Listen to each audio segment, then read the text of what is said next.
오늘 먼저 직임을 받으시는 여러분에게 축하를 드립니다. 직분자의 영광과 상급에 대하여는 이제 축사하실 분들이 말씀을 하실 것이기 때문에 나는 이 시간 직분과 사명에 대해서 말씀을 드리고자 합니다. 헬라의 유명한 철학자 소크라테스라고 하는 사람은 그노띠 세아우톤이라고 하는 말을 했습니다. 무슨 말인고 하니 내 자신을 알라, 이러한 뜻입니다. 장로의 임직을 받는 분이 장로가 무엇인지, 집사의 직분을 받는 분이 집사가 무엇인지, 권사의 직분을 받는 분이 권사가 무엇인지 자기의 직분과 그리고 사명을 바로 알아야 된다, 그 말입니다. 오늘 나라가 혼란스럽고 교회들이 혼란스럽습니다. 그 이유가 어디에 있느냐? 직분을 맡은 사람들이 자기의 직분이 무엇이며 자기가 해야 할 사명이 무엇인지를 바로 알지 못함으로 말미암아 이러한 혼란이 빚어지고 있습니다. 그러므로 교회의 직분자가 자기의 직분 그리고 자기의 사명을 바로 아는 것이 대단히 중요한 일이라고 하는 것을 여러분 아시기 바랍니다. 저는 오늘 말씀을 전하면서 내 생애 최후의 설교라, 이런 생각을 가지고 설교를 하겠고, 설교를 들으시는 여러분도 내 생애 마지막 설교라, 이런 생각을 가지고 말씀을 경청하시기 바랍니다. 그러면 교회의 직분은 무엇이냐? 교회의 직분은 세 가지로 대별할 수가 있습니다. 첫째는 소명직이 있습니다. 소명이 뭐냐? 국어사전에 분명히 왕의 부름을 소명이라 그렇게 말합니다.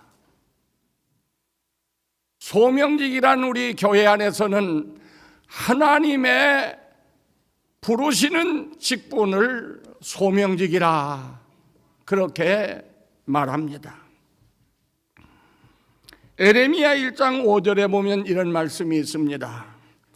내가 너를 모태에 짓기 전에 너를 알았고, 내가 배에서 나오기 전에 너를 구별하였고, 너를 여러 나라의 선지자로 세웠노라, 그렇게 말씀하십니다. 네가 너희 어머니 뱃속에 태어나기 전에 내가 알았다. 그리고 배에서 나오기 전에 구별했다. 그리고 너를 세웠다, 그렇게 말씀하십니다. 에베소 4장 11절 오늘 본문 말씀에도 그가 어떤 사람은 사도로, 어떤 사람은 선지자로, 어떤 사람은 복음 전하는 자로, 어떤 사람은 목사와 교사로 삼으셨으니, 그렇게 말씀하고 있습니다. 그가 삼으셨다.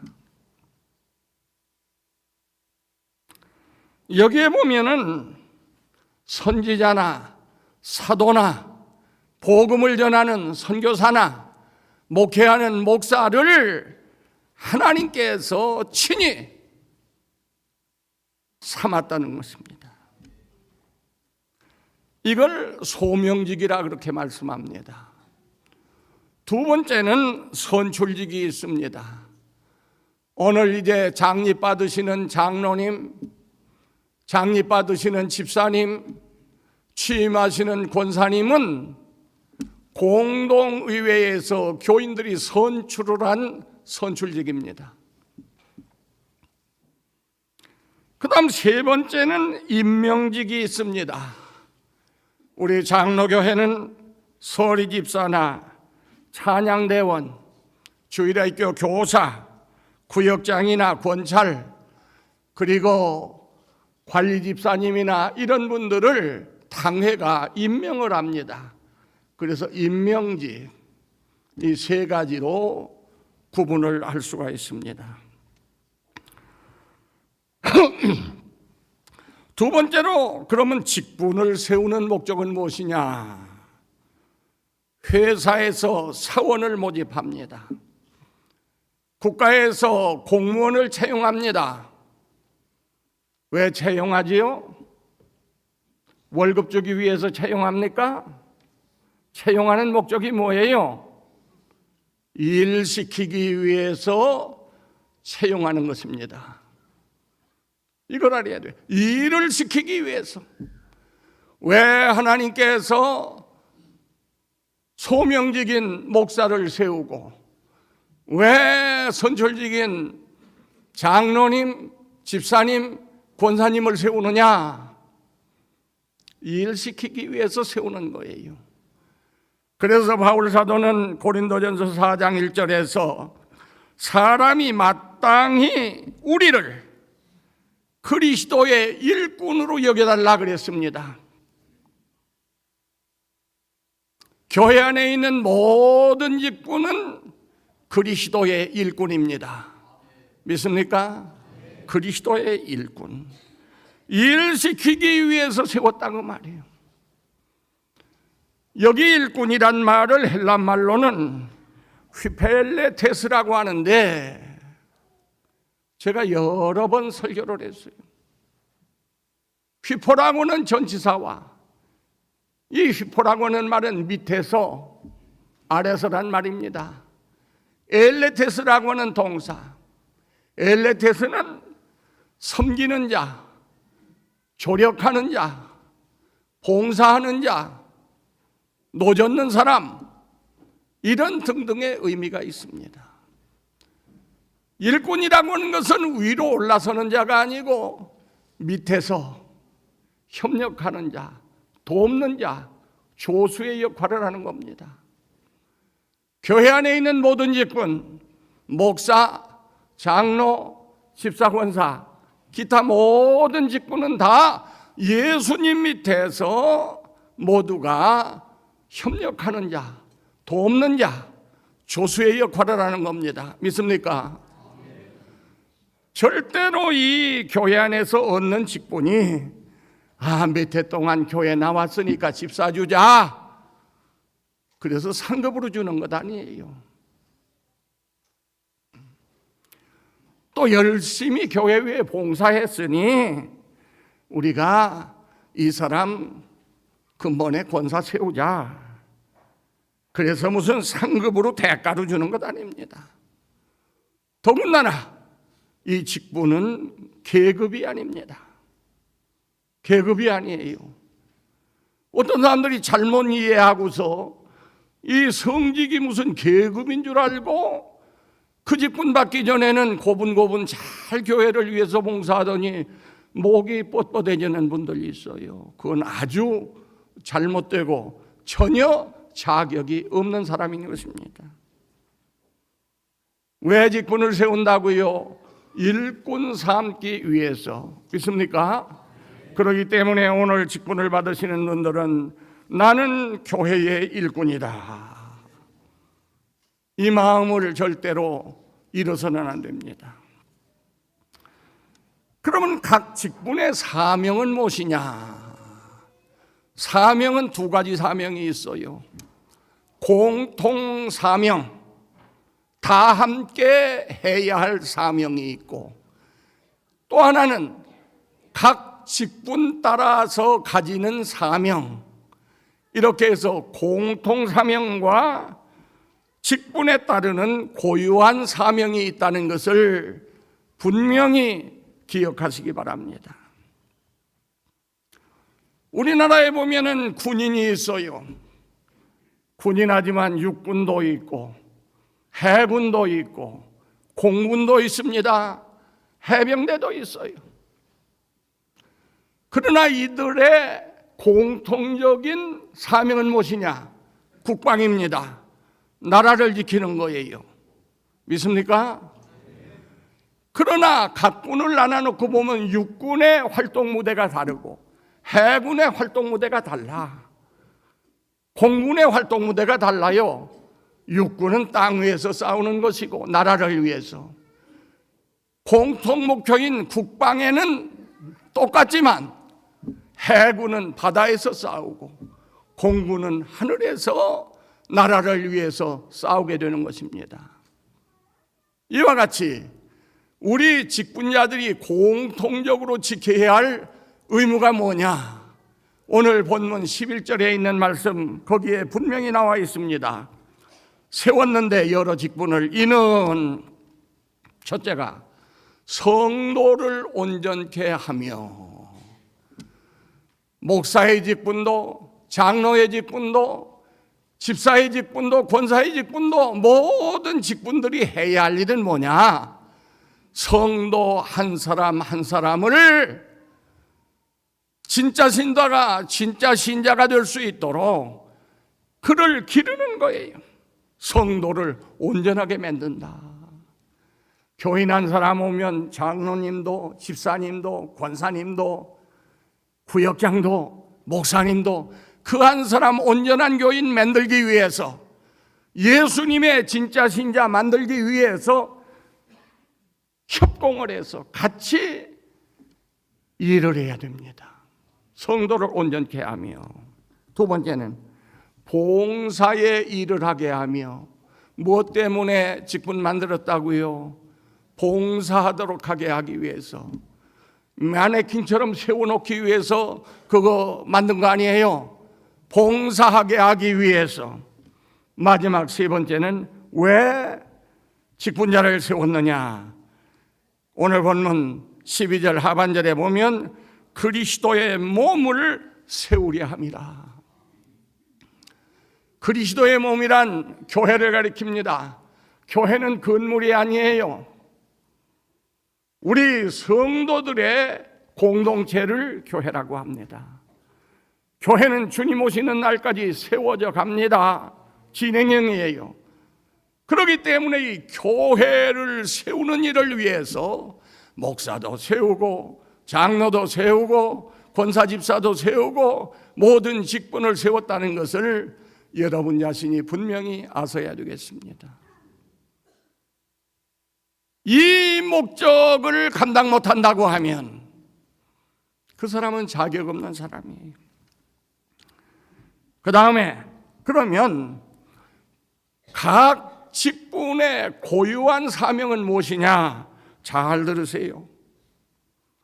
첫째, 소명직입니다. 소명직. 다시 말해서 오늘 선지자와 사도가 오늘은 없습니다. 그렇기 때문에 지금의 이 소명직이라고 하는 것은 선교사로 나가서 일하시는 분, 복음 전하는 자, 그리고 목회하는 목사님을 말하는 것입니다. 이분들의 사역은 무엇이냐? 이분들의 사역은 따라 읽읍시다. 하나님을 대리하여 일하는 직분이다. 이거 분명히 알아야 돼요. 목사님들도 알고 장로님들도 알고 집사 권사님들 모두가 다 잘 알아야 됩니다. 에레미야 1장 7절에 뭐라고 말씀했어요? 여호와께서 내게 이르시되 너는 아이라 말하지 말고, 나 어려서 못해요 하고 아이라 말하지 말고, 내가 너를 누구에게 보내든지 너는 가며 내가 네게 무엇을 명령하든지 너는 말할지니라. 하나님이 가서야 되는데 선지자를 세웠어요. 그리고 오는 말씀이 너 어린애라고 하지 말고 정신 바짝 차리고 내가 너를 누구에게 보내든지 너는 가거라. 사회적인 지위가 있다고 해서 벌벌 떨고 뒤로 물러서지 말고 누구에게 보내든지 너는 가거라. 가서 내가 무슨 말을 내게 하든지 너는 그 말을 가서 전하라 말씀했습니다. 에스겔 3장 17절에 보면 너는 내 입의 말을 듣고 나를 대신하여 그들을 깨우치라. 나를 대신해서 그들을 너는 깨우치라. 네 맘대로 가서 얘기하지 말고 내 말을 듣고 너는 가서 그들을 깨우치라 그랬습니다. 에스겔 33장 7절에도 인자야 내가 너를 이스라엘 족속의 파수꾼으로 삼음이 이와 같으니라. 그런즉 너는 내 입의 말을 듣고 나를 대신하여 그들에게 경고할지어다. 하나님을 대리해 가지고서 경고도 해야 돼요. 잘못하면 경기도 해요. 고린도후서 5장 20절에 보면 그러므로 우리가 그리스도를 대신하여 사신이 되어 하나님이 우리를 통하여 너희를 권면하시는 것 같이 그리스도를 대신하여 간청하노니. 바울 사도는 그리스도의 대리자로서 너희에게 간청한다. 간청도 해야 돼요. 그렇기 때문에 주의 종이라고 하는 사람들은 자기의 사상이나 자기의 견해나 자기의 무슨 얘기를 하는 사람이 아닙니다. 하나님의 말씀을 전하고 하나님의 말씀을 가르치고 하나님의 말씀으로 구원하고 경고하고 깨우치는 것이 소명직을 받은 목사들의 사명인 것입니다.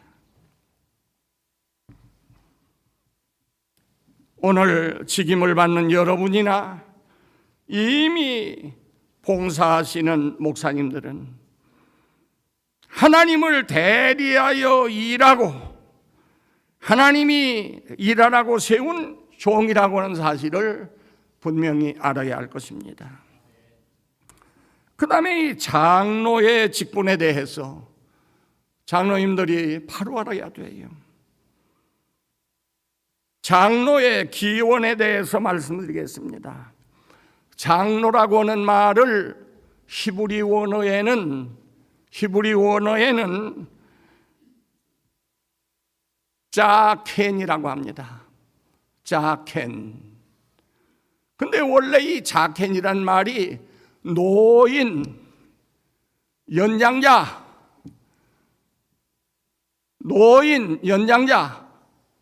또는 늙은이 이런 뜻이 있습니다. 노인. 성경에 보면 노인을 공경하라 그랬어요. 왜 노인을 공경하라고 했습니까? 오랜 세월 세상을 살아오면서 경험도 했고 많은 것을 깨달아 왔기 때문에 지혜도 축적이 되어 있습니다. 그렇기 때문에 어느 사회에서든지 노인은 존경의 대상으로 되어 왔습니다. 또 어느 사회든지 장로가 있어요. 창세기 50장 7절에 보면 애굽에도 장로가 있었습니다. 애굽에도.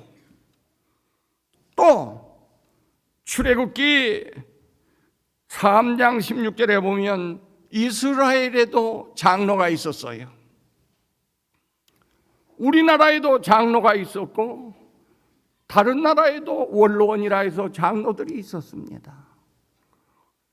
그런데 이 장로가 교회라고 하는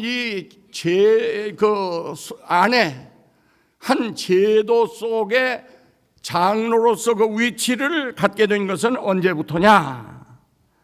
그건 바로 모세 때부터입니다. 모세 때부터. 어떻게 해서 장로 제도가 생기게 됐느냐? 물론 그 전에도 장로가 있었어요. 아까 말한 대로 노인들이 다 장로예요, 그 사회에. 그런데 제도권에 장로님이 들어오게 된 것은, 장로라고 하는 제도가 생기게 된 것은 모세 때부터예요.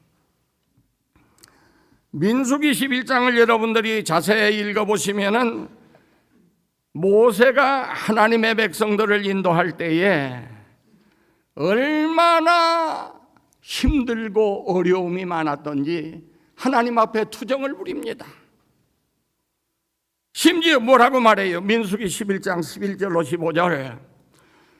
주께서 내게 이같이 행하실진대 구하옵나니 내게 은혜를 베푸사 즉시 나를 죽여 내가 고난당함을 내가 보지 않게 하옵소서. 나 이거 감당 못하겠습니다. 내가 원해서 얻은 직분입니까? 나 즉시 죽여달라. 그래서 내가 더 이상 고통당하는 건 내가 체험하지 않게 해달라고 하나님 앞에 울부짖었어요. 그러니까 하나님께서 대답하십니다. 민수기 11장 16절 이하.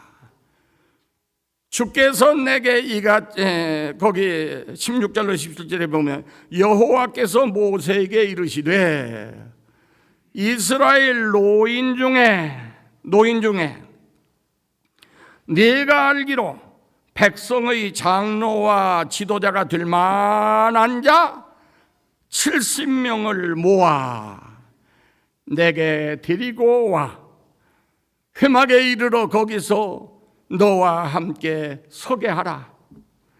내가 강림하여 거기서 너와 말하고 내게 임한 영을 그들에게도 임하게 하리니 그들이 너와 함께 백성의 짐을 담당하고 너 혼자 담당하지 아니하리라. 믿습니까?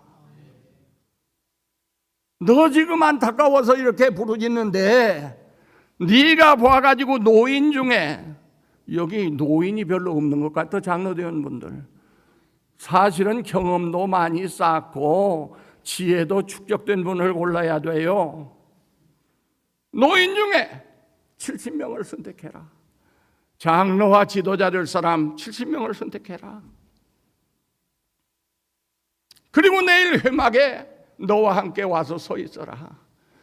그러면 내가 너희 중에 임해서 너하고 먼저 말하고 그 다음에 네가 받은 영을 내가 그들에게도 주어서 너 혼자 짐지지 않고 저들이 너와 함께 짐을 지도록 내가 해주마. 그래 장로가 조직 안에 생기게 된 겁니다. 믿습니까? 이미 장로님 되신 분들도 장로 되실 분들도 이걸 알아야 돼요. 뭐하는 사람이냐? 하나님의 부름받은 하나님의 종을 협력하고 짐을 같이 지는 거예요. 목사 혼자 울고불고 올 게 아니고 장로님이나 여러분들이 함께 힘을 합해서 그 짐을 같이 지는 거예요. 물론 우리 헌법에 보면 장로의 권한이 있습니다. 특별히 우리 장로교회 정치 제5장 2조에 보면 치리회에서는 목사와 같은 권한으로 각항 사무를 처리한다. 그렇게 되어 있어요. 치리회, 당회나 노회나 총회, 대회가 아직 보류 상태지만은 대회에서는 목사나 장로나 같이 일을 처리하도록 되어 있습니다. 그 장로님들의 해야 할 일은 무엇이냐? 유 목사님, 장로의 직무 5개 지금 당회실에 있습니까? 예, 있다고 합니다. 저는 어디를 가든지 장로의 직무 5개를 꼭 써서 당회실에 걸어 놓습니다. 왜? 그저 들락날락 하지 말고 내가 해야 할 일이 뭔지 들어올 때마다 나갈 때마다 그걸 읽고 시행하라고. 있느냐고 물어보니까 안 띄고 그대로 있다고 그래요. 장로님은 첫째, 교회의 신령적인 관계를 총찰한다. 성도들의 신앙생활이 어떻게 돌아가는가 잘 살펴야 되고, 두 번째, 도리를 오해하거나 도덕상 부패를 방지한다. 혹시 이단 따라가는 일은 없는가? 혹은 또 탈선하는 일은 없는가? 이런 것들을 살피는 거예요. 세 번째는 교우를 신방하되 위로 교훈 간호한다. 장로님들이 그냥 서 있으면 안 돼요. 교인들을 살피고 돌아보아야 돼요. 네 번째는 교인의 신앙을 살피고 위하여 기도한다. 기도할 책임이 있습니다. 요새 건달들 많아요. 이거 아무 상관없어. 그건 건달이에요. 절대로 우리 교회는 건달이 있어서는 안 돼요. 지금 장립 받으시는 분들, 이 장립 조금후에 받으실 분들, 이거 분명히 기억해야 돼요. 그리고 마지막으로 교인의 신앙을 살피고 위하여 기도한다. 그 다음에 마지막, 특별히 신방할 자를 목사에게 보고한다. 목사님, 8구역에 아무개가 요즘 너무 시험 든 것 같아요. 각 구원면에도 잘 안 듣는데 목사님 한번 신방해 주세요. 신방할 자를 보고한다. 이거 다 왜 했습니까? 암기했어요? 암기했으면 이거 보류해야 할 것 아니야. 이제라도 암기하세요. 그 다음에 집사의 직분입니다. 집사의 기원은 어떻게 됐느냐? 초대교회는 사도밖에 없었어요. 그런데 사도행전에 보면은 하루에 3,000명, 어느 날은 5,000명 막 교인이 불어가는데 12명 사도가 이들을 돌보다가 보니까 미처 손이 미치지 못하는 경우가 있어요. 그 사도행전 6장 1절에 보면 불만 불평이 터져 나오기 시작했습니다. 왜요? 그때는 매일구제라는 게 있어. 매일구제. 매일 구제하는 일이 있었는데 어떻게 해서 헬라파 유대인들이, 그 과부들이 이 구제에서 빠지는 일이 발생했어요. 그러자 이 사람들이 원망을 합니다. 우리는 왜 빼놓고 돌아가느냐?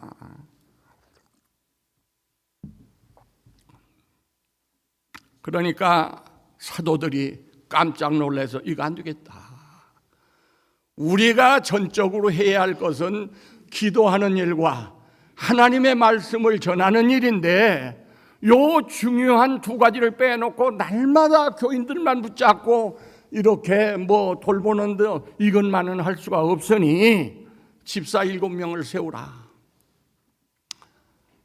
지혜 있는 사람, 믿음 있는 사람, 칭찬 듣는 사람, 그래서 7명 집사를 세웠어요. 사도행전 6장에 있는 내용입니다.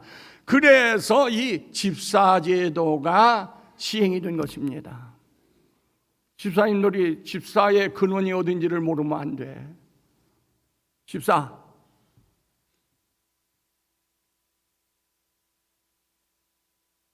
그래서 이 집사님들도 역시 목회자가 다 해야 되지만 손이 미치지 못하니까 협력하도록 돕는 협력체로서 집사 제도를 사도들이 세운 거예요. 그러면 헌법적으로 볼 때 집사가 할 일은 무엇인가? 헌법에는 그렇게 기록이 되어 있습니다.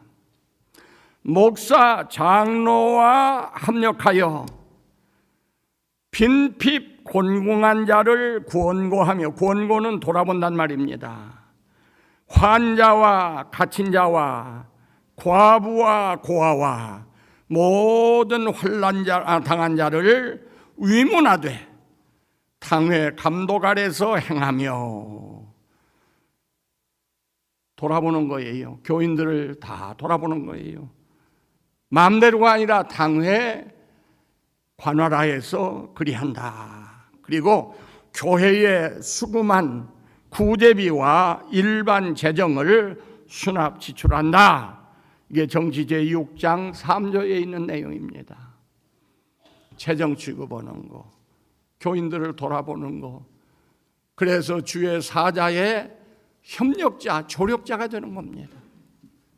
마지막으로 시간 빨리 간다고 아무래도 뒤에서 잡아 당길 수는 없고 고민하는 줄로 압니다.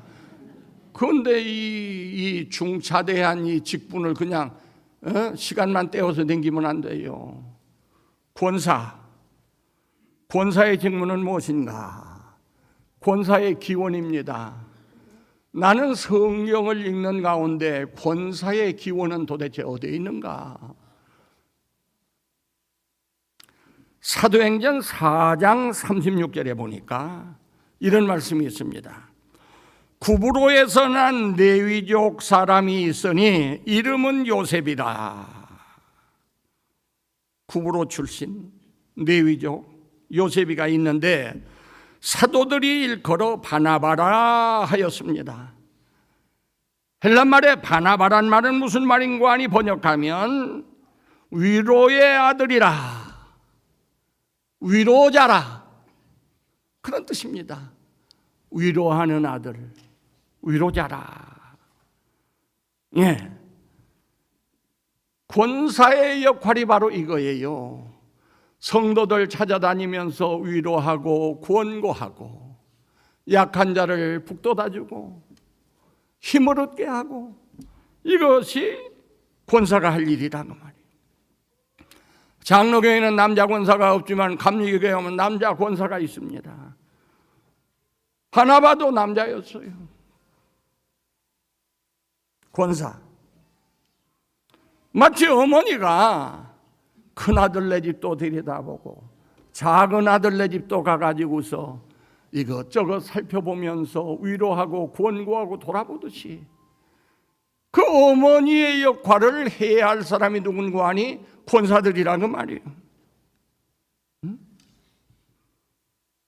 바나바 때문에 바울이라고는 위대한 인물이 탄생했어요.